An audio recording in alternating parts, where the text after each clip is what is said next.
ఎన్నికల ముందు నోటికొచ్చిన హామీలు ఇచ్చిన కాంగ్రెస్ చివరకు గిగ్ వర్కర్లకు కూడా అన్యాయం చేస్తుంది. రెక్కలు ముక్కలు చేసుకుని రోజంతా కష్టపడే గిగ్ వర్కర్ల వాదన వినకుండా ఏకపక్షంగా ముందుకెళ్తోంది. దీంతో రేవంత్ ప్రభుత్వం తీసుకొస్తున్న కొత్త పాలసీపై వారు అభ్యంతరాలు వ్యక్తం చేస్తున్నారు. పనికి తగ్గ వేతనంతో పాటు తమ భద్రతకు సంబంధించిన అంశాలపై ఈ ముసాయిదా బిల్లో ఎలాంటి ప్రతిపాదనలు లేవంటూ ఆవేదన వ్యక్తం చేస్తున్నారు. ఇప్పటికైనా తమ అభ్యంతరాలను పట్టించుకొని న్యాయం చేయాలంటున్నారు గిగ్ వర్కర్లు. స్విగ్గీ, జొమాటో, ఓలా, ఊబర్ తో పాటు ఇతర ఆన్లైన్ బుకింగ్ ప్లాట్ఫామ్స్ లో పనిచేసే వాళ్లను గిగ్ వర్కర్స్ గా పిలుస్తారు. ఈ రంగం చాలా వేగంగా విస్తరిస్తోంది. ప్రస్తుతం మన రాష్ట్రంలోనే గిగ్ వర్కర్లు 5 లక్షల మంది వరకు ఉన్నారు.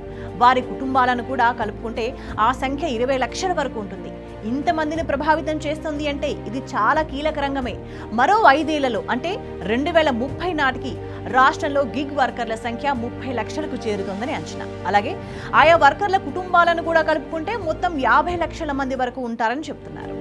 లక్షలాది మంది ఉన్నప్పటికీ గిగ్ వర్కర్ల కష్టాలు అన్నీ ఇన్ని కావు. గిగ్ వర్కర్లకు ఓ టైం టేబుల్ ఉండదు. ఎప్పుడు పిలిస్తే అప్పుడు వెళ్ళాలి. రోజు 8 నుంచి 12 గంటలు పనిచేయాలి. సంపాదన మహా అయితే 15 నుంచి 20 వేలు కూడా దాటదు. దీనికి తోడు టార్గెట్లు, కంపెనీల నుంచి వేధింపులు, శారీరక శ్రమ, ఆరోగ్య సమస్యలు ఇవన్నీ వాళ్ళను పరేషాన్ చేస్తున్నాయి. ఈ మేరకు ఎన్నో సర్వేల్లో వాళ్ళ ఆవేదన బట్టబయలైంది. ఈ నేపథ్యంలో నోటుకొచ్చిన హామీలిచ్చిన కాంగ్రెస్ ఎన్నికల ముందు గిగ్ వర్కర్లకు కూడా హామీ ఇచ్చింది. వీరి భద్రతకు చట్టం తెస్తామని కాంగ్రెస్ అగ్రనేత రాహుల్ గాంధీ వాళ్లకు హామీ ఇచ్చారు. ఈ మేరకు వర్కర్ల భద్రత కోసం రాష్ట్ర ప్రభుత్వం కొత్త పాలసీ రూపొందించింది.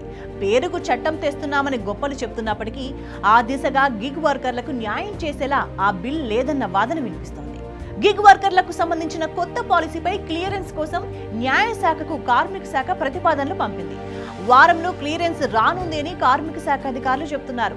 క్లియరెన్స్ రాగానే నోటిఫికేషన్ ఇచ్చి పబ్లిక్ నుంచి సలహాలు, సూచనలు, అభ్యంతరాలు స్వీకరించి వచ్చే అసెంబ్లీ సమావేశాలు బిల్లు ప్రవేశపెట్టనున్నారు. అభ్యంతరాల స్వీకరణకు 1 నెల రోజుల గడువిచ్చారు. ఈ నేపథ్యంలో గిగ్ వర్కర్లు గళమెత్తారు. బిల్లో తమ భద్రతకు సంబంధించి ఎలాంటి ప్రాధాన్యత లేదు అని ఆవేదన వ్యక్తం చేశారు. కాంగ్రెస్ ప్రభుత్వం పేరుకు గిగ్ వర్కర్ల కోసం పాలసీని తీసుకొస్తున్నా వాళ్లకు భరోసా ఇచ్చేలా ఈ బిల్ లేదు అన్నది వాస్తవం. పనికి తగ్గ వేతనంతో పాటు తమ భద్రతకు సంబంధించిన అంశాలను పట్టించుకోవాలని వాళ్ళు విజ్ఞప్తి చేస్తున్నారు.